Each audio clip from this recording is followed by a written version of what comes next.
Buenas tardes a todos.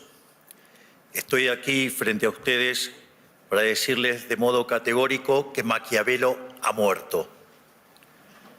Durante años se nos deformó el pensamiento presentándonos un falso dilema al diseñar políticas públicas donde se debía optar entre la eficiencia política en contraposición al respeto de los valores éticos y morales de Occidente. Tal como señala el profesor Jesús Huerta de Soto en su trabajo sobre eficiencia dinámica, desde dicho punto de vista, la eficiencia no es compatible con diversos esquemas de equidad o justicia, sino que surge única y exclusivamente de uno de ellos, el cual se basa en el respeto de la propiedad privada y la función empresarial. Por eso, la oposición entre las dimensiones de eficiencia y justicia es falsa y errónea. Esto es, lo justo no puede ser ineficiente, ni lo es eficiente justo. Y es que en la perspectiva del análisis dinámica, justicia y eficiencia son dos caras de la misma moneda. Sin lugar a dudas, quien anticipó esta situación con mayor claridad fue Murray Rothbard, al plantear la conexión que existe entre la concepción dinámica de la eficiencia económica y el ámbito de la ética. Rothbard consideraba imprescindible establecer previamente el marco ético adecuado que impulse la eficiencia dinámica, dado el desconocimiento que tenemos respecto de los fines, medios y funciones de utilidad que existen en la realidad. Así, para Rothbard, a lo cual adscribo, aún desde mi rol de presidente de la gran nación argentina, solo los principios éticos subyacentes en la cultura occidental pueden servir como criterio de eficiencia a la hora de tomar decisiones en materia de políticas públicas. Puesto en términos crudos, al momento de diseñarse las políticas públicas, resulta inadmisible desde el punto de vista de la ética y la moral sacrificar a la justicia en el altar de la eficiencia. Esta consigna en favor de los valores no solo está por encima de la eficiencia económica, sino que aún lo está muy por encima aún más de lo que es el utilitarismo político. Así, al dejar de lado los valores éticos y morales, ello deriva en políticas que no solo son injustas, sino que además llevan al colapso, no solo en lo económico, sino también en el plano de lo social, a punto tal que podría terminar acabando con la propia civilización occidental. Por ello, en 2024, en este foro señalé que Occidente estaba en peligro. A su vez, en mi exposición del 2025, mostré que las agendas y las políticas que se venían impulsando desde los distintos organismos y foros internacionales no eran ni más ni menos que todo un conjunto de políticas socialistas, arropadas de modo elegante para engañar a personas de almas nobles y bellas, con buenas intenciones, pero con los mismos resultados catastróficos de siempre.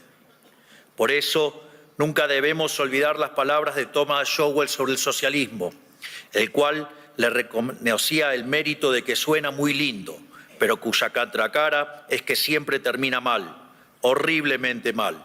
Sin ir más lejos y más allá de los continuos desastres causados por el socialismo durante el siglo XX, vemos los daños aberrantes causados en Venezuela, y no solo por una caída del 80% de su PIB, sino que mucho peor aún, a la luz de establecimiento de una narcodictadura sangrienta cuyos tentáculos terroristas se expandieron por todo nuestro continente americano. Por ello, hoy más que nunca, frente a la degradación ética y moral que atraviesa Occidente, fruto de haber abrazado la nueva agenda socialista, es necesario resolver e impulsar las ideas de la libertad. Sin embargo, a diferencia del modo en que se encaró en el pasado, debe estar basado en un enfoque que estaba basado en un enfoque utilitarista. Hoy la defensa del sistema capitalista de libre empresa debe estar basada en su virtud ética y moral. Esto es, como señala Israel Kirzner, los socialistas de hoy no niegan la superioridad del capitalismo en lo productivo, lo cuestionan por ser injusto. Por ello, no basta con que el sistema sea más productivo, ya que si su raíz fuera injusta, el capitalismo no merecería ser defendido. Por lo tanto, hoy les demostraré que el capitalismo de libre empresa no solo es más productivo, sino que además es el único sistema que es justo. A su vez, les demostraré que no existe dilema entre el utilitarismo político y la política basada en valores, ya que si las mismas estuvieran en conflicto, ello implica que las bases del utilitarismo político deben descartarse por injustas. Por lo tanto, esto implicará que, si queremos salir de nuestro oscuro presente, debemos volver a inspirarnos en la filosofía griega, abrazar el derecho romano y retornar a los valores judeocristianos, los cuales nos permitirá salvar a Occidente. Gran parte de los conflictos humanos surgen de una fallida interrelación entre el derecho natural y el derecho positivo. Así, el derecho natural es la ley que debe regir al ser humano porque se adecúa a su naturaleza y por lo tanto es justo en sentido universal. Es una ley común para todos los hombres porque es intrínseca a su esencia y por lo tanto inmodificable e inmutable.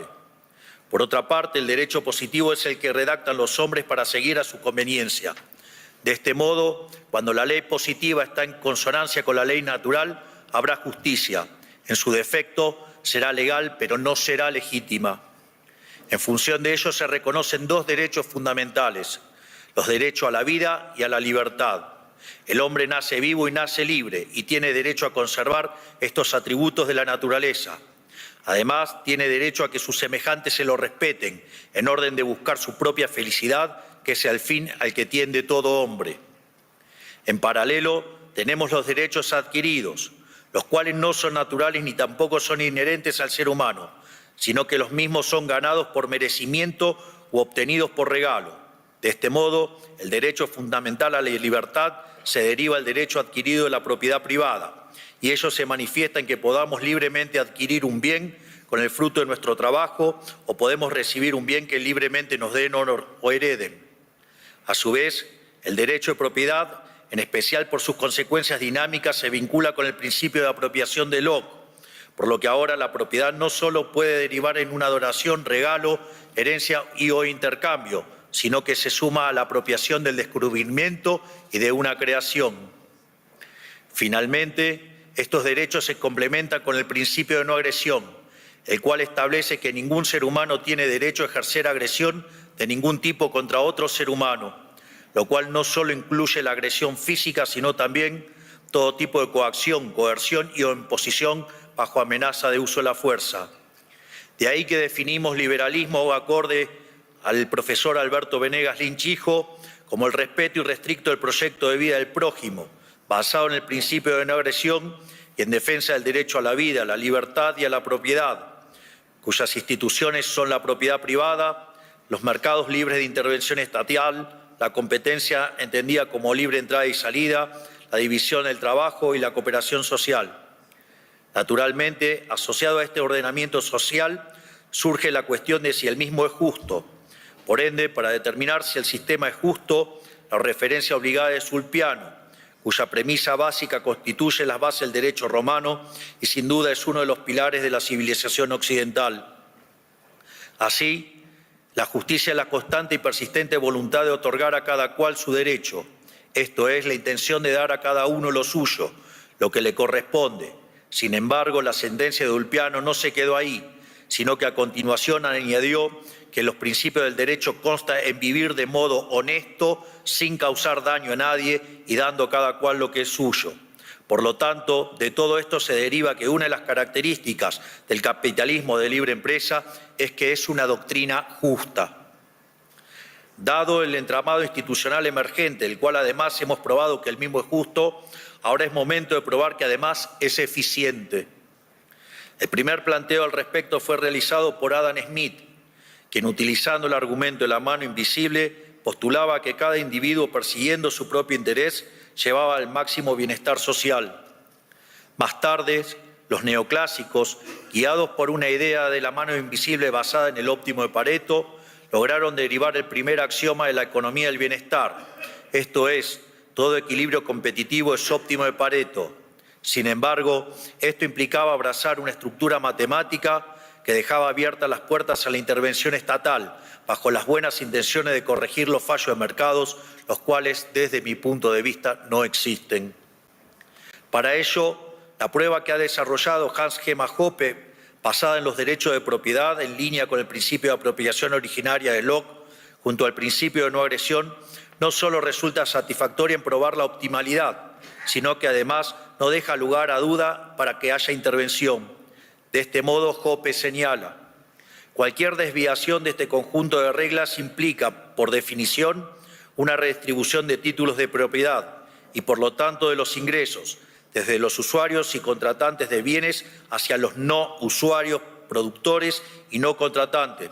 Por lo tanto, cualquier desviación en tal sentido implica que habrá relativamente menos apropiación originaria de recursos cuya escasez sea conocida y, por ende, habrá menos producción de nuevos bienes, menos mantenimiento de los bienes existentes y menos contratos y comercios que sean mutuamente beneficiosos.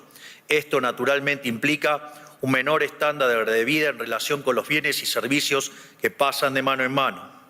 Además, el postulado que solo el primer usuario, no el último, de un bien adquiere el derecho de propiedad sobre el mismo, nos asegura que los esfuerzos productivos serán tan altos como sea posible en todo momento.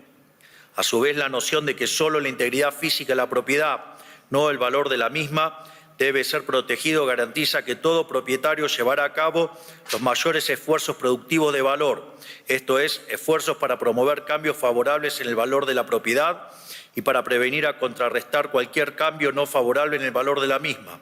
Por lo tanto, cualquier desviación de estas reglas implica una reducción de esfuerzos productivos en todo momento.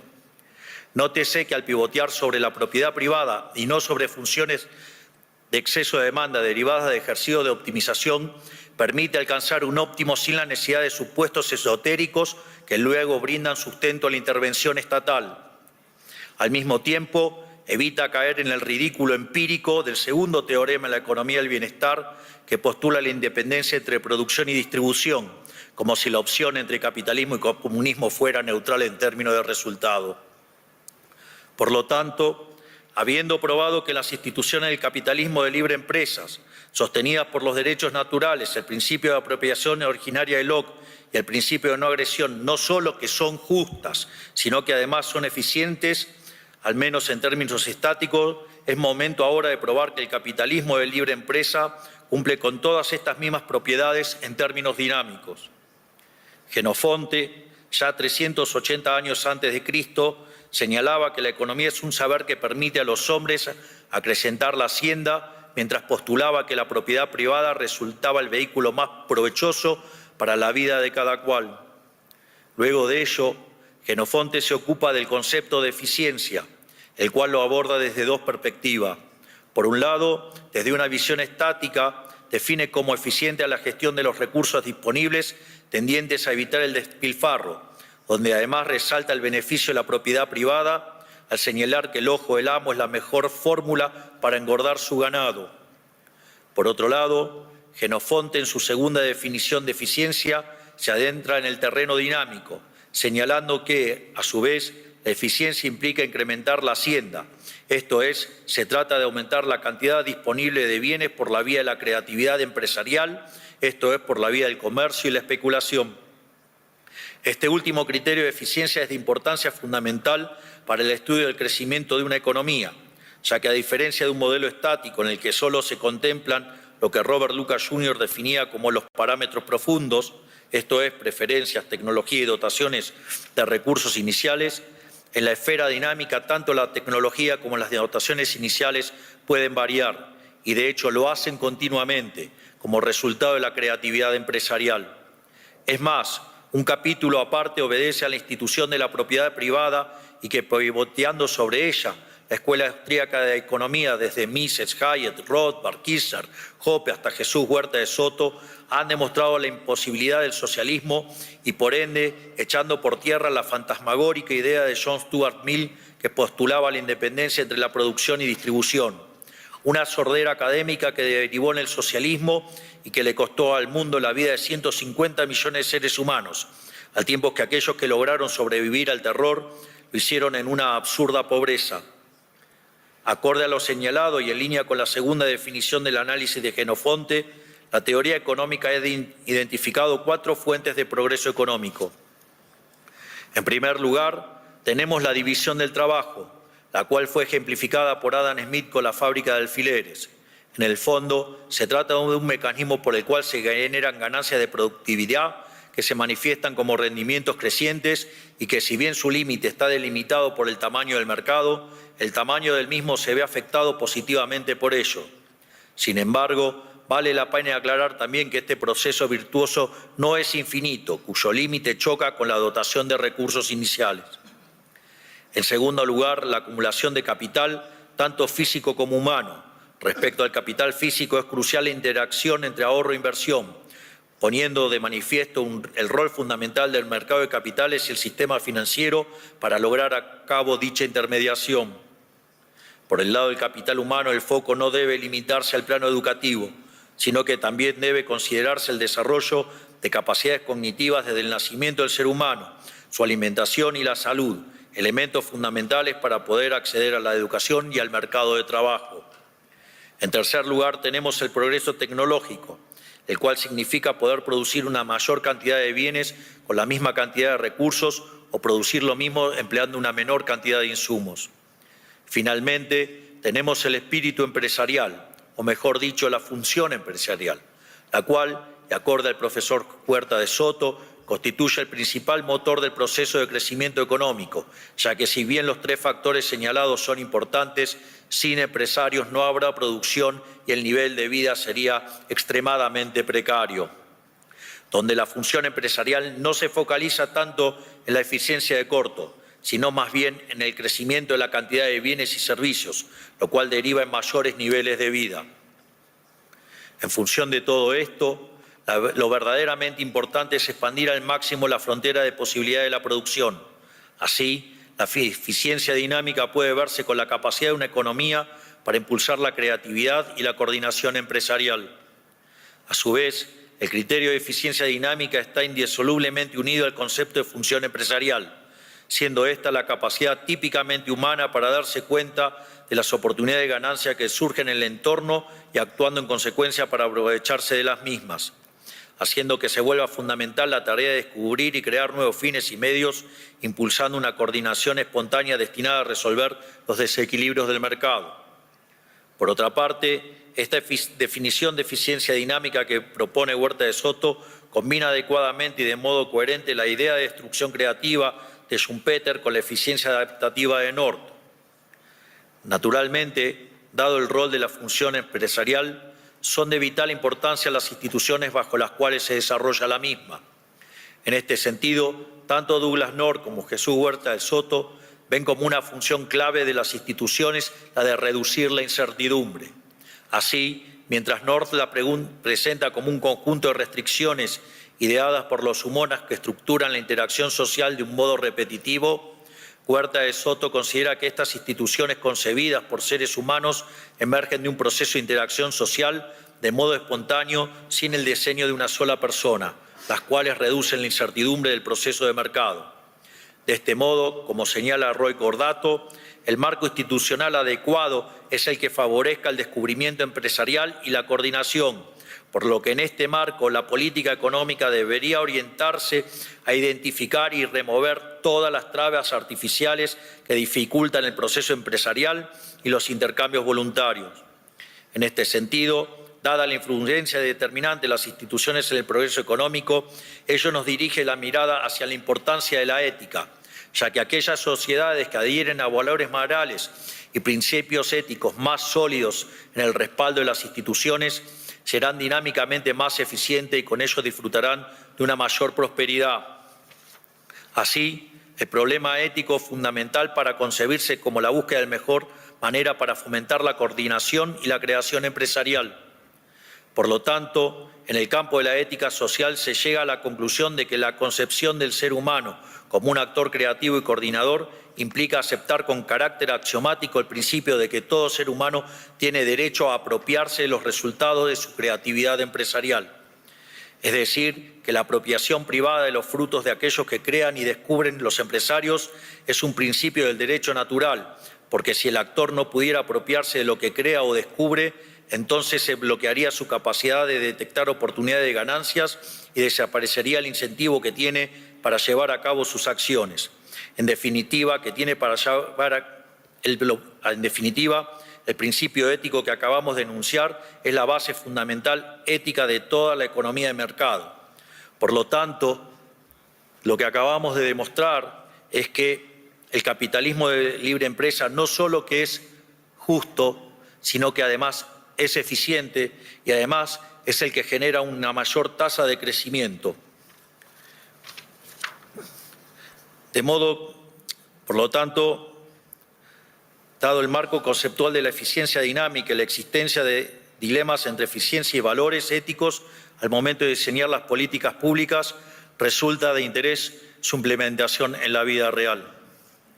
Más allá de los enormes logros que hemos mostrado durante esos años de gestión, extirpando un déficit fiscal de 15 puntos del PBI, bajando la inflación del 300% al 30%, reduciendo el riesgo país en 2.500 puntos básicos y haciendo crecer la economía, mientras que la pobreza bajó del 57 al 27%, llevando políticas públicas guiadas por valores éticos y morales.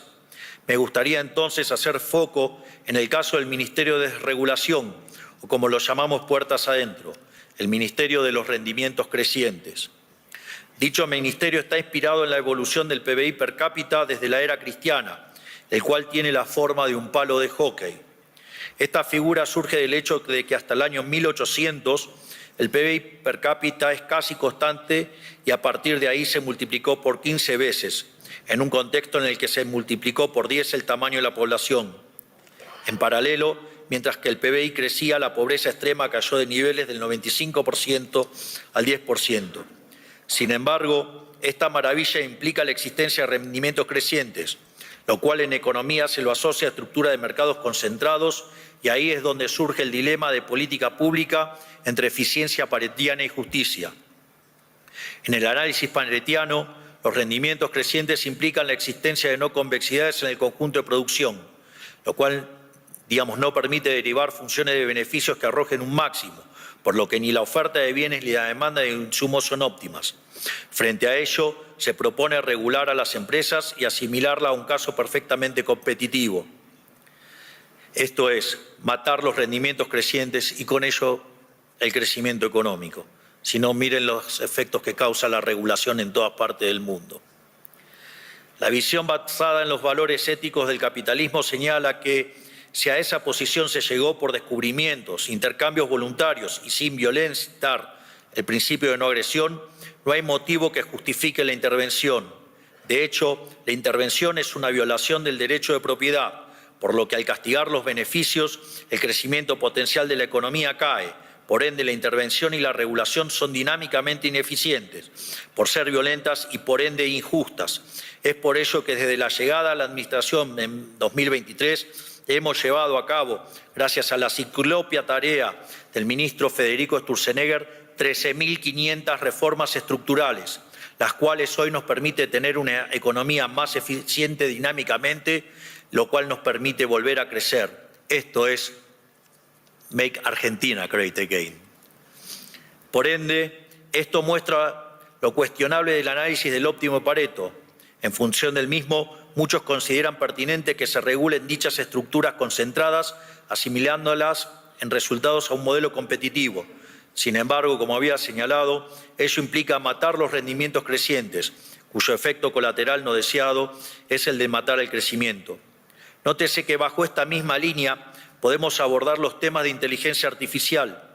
En este sentido, dicho instrumento podría verse como la versión siglo XXI de la fábrica de alfileres de Adam Smith, es decir, un potenciador de rendimientos crecientes y con ello mayor crecimiento y bienestar.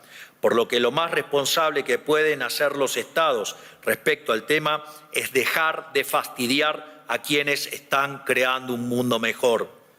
Para decirlo más directamente, los políticos deben dejar de fastidiar a quienes están haciendo un mundo mejor. Al mismo tiempo, quiero señalar que todos los temores asociados a escenarios distópicos son una tontería. La respuesta es Adam Smith. El límite de los rendimientos crecientes está dado por el tamaño del mercado. Y finalmente, no debemos olvidar que la puesta en marcha de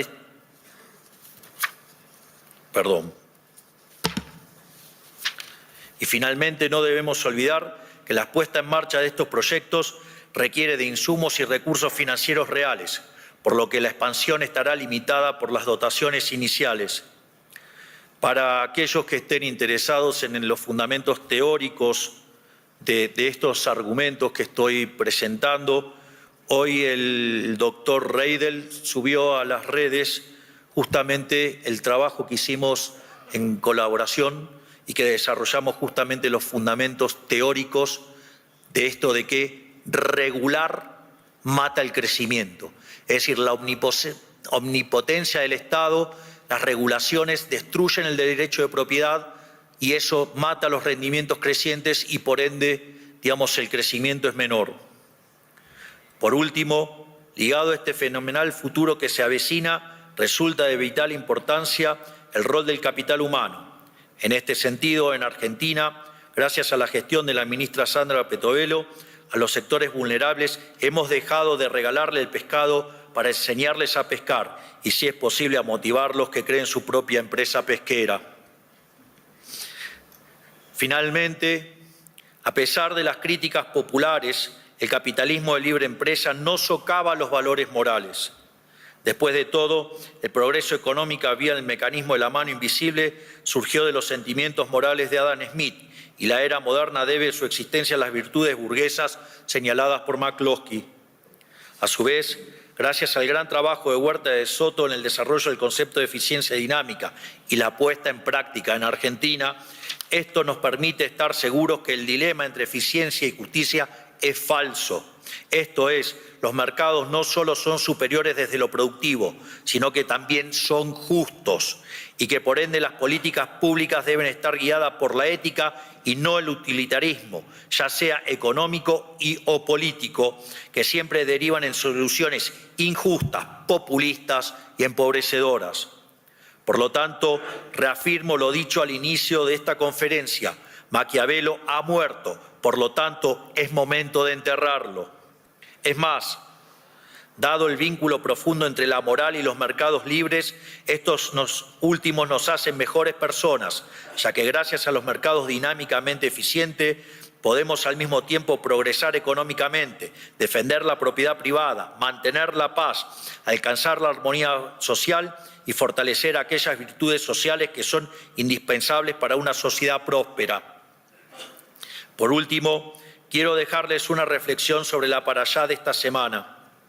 La parashá Bo describe ese momento en que Moisés se enfrenta al faraón, símbolo del poder opresor del Estado, para advertirle que si no liberaba al pueblo hebreo, caerían sobre Egipto las últimas 3 plagas. Ante la negativa del faraón, llegó la plaga de las langostas, la cual significa la hambruna. Luego llegó la plaga de la oscuridad, la cual significa la pérdida de claridad para la toma de decisiones. Por último, la plaga de la muerte de los primogénitos, lo cual deja de manifiesto el destino de una sociedad que niega la libertad. La analogía con lo que ocurre hoy en Occidente es tremendamente clara. Hace ya tiempo Occidente, por alguna extraña razón, comenzó a darle la espalda a las ideas de la libertad.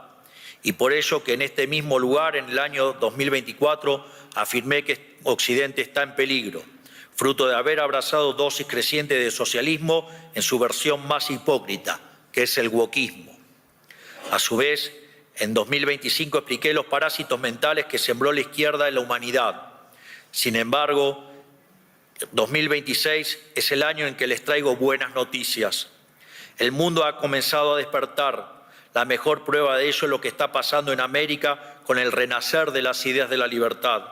Por lo tanto, América será el faro de luz que vuelva a encender a todo Occidente y con ello pagará su deuda civilizatoria con muestra de gratitud hacia sus bases en la filosofía griega, el derecho de los romanos y en los valores judeocristianos. Tenemos por delante un futuro mejor, pero ese futuro mejor existe si volvemos a las raíces de Occidente, esto es, volviendo a las ideas de la libertad. Que Dios bendiga a Occidente, que la fuerza del cielo nos acompañen y ¡viva la libertad, carajo! Muchas gracias.